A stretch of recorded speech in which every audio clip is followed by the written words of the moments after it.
ఒక వారం రోజులు అన్ని పనులు వదిలి కేవలం ఎస్ఐఆర్ పై దృష్టి పెట్టాలని ఆదిలాబాద్ నియోజకవర్గ అసెంబ్లీ ఇన్ఛార్జ్ కంది శ్రీనివాసరెడ్డి డీసీసీ అధ్యక్షులు నరేష్ యాదవ్ అన్నారు. ఇక మంగళవారం బిఎల్ ఏటూలు అలాగే సూపర్వైజర్లు మండల అధ్యక్షులు పార్టీ నాయకులు కార్యకర్తలతో ఎస్ఐఆర్ ప్రక్రియపై కంది శ్రీనివాసరెడ్డి క్యాంప్ కార్యాలయంలో జరిగిన సమావేశంలో పలు సూచనలు చేశారు. ఇక ప్రతి బూత్ స్థాయిలో ప్రజలతో నిరంతరం అందుబాటులో ఉండి ఎన్యుమరైజేషన్ ప్రక్రియలో ఎలాంటి ఇబ్బందులు తలెత్తకుండా చూడాలన్నారు. బిఎల్ఓలతో అనుసంధానమైన ఎన్యుమరైజేషన్ ప్రక్రియను పర్యవేక్షించి ఒక్క ఓటు కూడా పోకుండా చూడాలన్నారు. ఇందులో భాగంగా జైనత్ మండలం 66% ఈ ప్రక్రియలో చాలా ముందుందన్నారు. అనంతరం స్నాత్నాల మండల నాయకులు కూడా 60% ప్రక్రియను చేపట్టినట్లుగా తెలిపారు. బేలా 57%, బోరజ్ మండలం 54% పూర్తి చేసిందన్నారు. ఆదిలాబాద్ రూరల్ మండలం 53%, మావల 31%, ఆదిలాబాద్ అర్బన్లో 26% పూర్తయిందన్నారు. ఈ వారం రోజులు కష్టపడి 100% పూర్తయ్యేలాగా కృషి చేయాలన్నారు.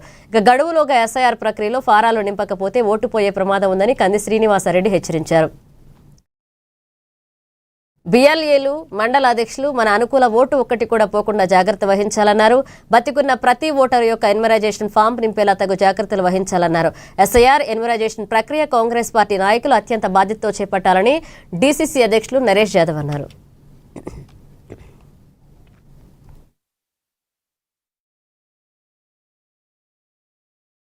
ఆన్లైన్ వాడుకోండి, చాలా ఈజీ. మీ మొబైల్ నంబరు కనెక్ట్ అయి ఉంటే చాలు, ఓటీపీ ఫాస్ట్గా వస్తుంది, ఫాస్ట్గా మీరు చేసుకోవచ్చు. నెంబర్ 2, ఫిల్ చేయడానికి కేవలం ఎన్యుమరేషన్ ఫామ్ ఫిల్ చేయడానికి నాకు తెలిసి అయితే 3 నుంచి 5 నిమిషాలు పడుతుంది అనుకోండి. మంచిగా అన్ని డీటెయిల్స్ చెక్ చేసుకుంటే ఎంత పెద్ద మనిషి ఓటన్నా పోతుంది ఎస్ఐఆర్ ఫామ్ ఫిల్ చేయకపోతే.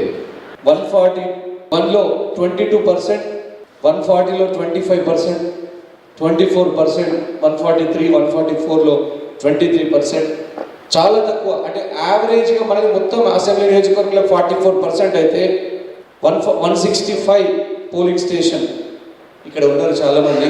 170లో 23%, 165లో 22%, అంటే కేవలం చాలా తక్కువైంది.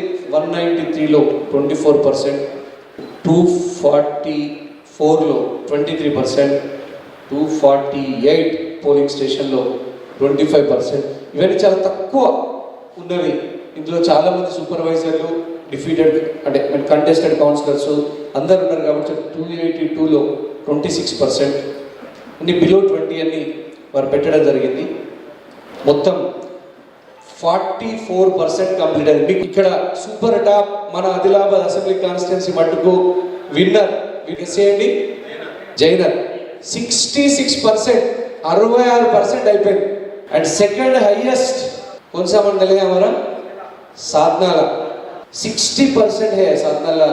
ये क्यों आपको बता दे रहा है कि और बेला मंडल 57, आदिलाबाद रूरल बोरज मंडल 54, आदिलाबाद रूरल मंडल 53. अगर मावला आदिलाबाद अर्बन 31% और 36%, ओनली इतना ही पूरा हुआ. రాష్ట్ర నాయకత్వంతో కన్యన కానీ నేనని కానీ ముఖ్య నాయకులు అందరూ పోరాడుతూ ఉన్నాం. మన ప్రభుత్వం ఉన్నది, మా కార్యకర్తలకు న్యాయం కావాలా, మా కార్యకర్తలకు గౌరవం దక్కాలా. రేపు పోలీస్ స్టేషన్లో కానీ, మండల ఆఫీస్లో కానీ, మున్సిపల్ ఆఫీస్లో కానీ ఎక్కడ పోయినా మా కార్యకర్తలకు గౌరవం దక్కాలనే విషయాన్ని మేము పోరాడుతూ ఉన్నాం. మేము మొన్న మీటింగ్లో బహిరంగ కూడా చెప్పాము. మేము ఇన్ఛార్జ్ మంత్రి వారు అంటే కొన్ని సందర్భాలలో సమీకరణానికి అనుగుణంగా అధిష్టానం కూడా ముందుకెళ్తుంది. మనం దాన్ని కూడా మనం అర్థం చేసుకోవాలి. కానీ ఇవన్నీ ఉన్నా కూడా క్షేత్రస్థాయిలో పనిచేయాల్సిన బాధ్యత మన అందరిది. ఎస్ఐఆర్ చాలా ఇంపార్టెంట్. ఎస్ఐఆర్ పైన పార్టీ హైకమాండ్ కూడా బాగా సీరియస్గా తీసుకుంటుంది. అక్కడ ఉన్నటువంటి బిఎల్ఏ దగ్గర ఫామ్స్ ఉన్నాయి, తీసుకోమని చెప్పండి. ఎవరైతే ఇప్పుడు ఎన్యుమరేషన్ ఫామ్ తీసుకున్నారో దయచేసి వాళ్ళని ఇమ్మీడియట్లీ ఏ రోజుకు ఆ రోజు అప్డేట్ చేసుకొని డిజిటలైజేషన్ చేయమని చెప్పండి. ఇంకోటి చాలామంది పిఎల్లో కూడా ఇబ్బంది ఉండేది, వాళ్ళకి సరిగా రావట్లేదు, ఫాస్ట్గా కావట్లేదు. కాబట్టి దయచేసి మన పక్కన ఉన్నటువంటి మన మిత్రులు పిల్లలు ఎవరైనా చదువుకున్న ఉంటే వాళ్ళు ఫోన్ కూడా 2, 3, 4 కూడా వాళ్ళు యాక్సెస్ ఇస్తున్నారు. ఈరోజు మన రేవంత్ అన్న గారి నాయకత్వంలో ఇచ్చిన మాటకు ప్రజాపాలన, కాంగ్రెస్ పార్టీ అంటే ప్రజలు ఏదైతే కోరుకుంటారో అదే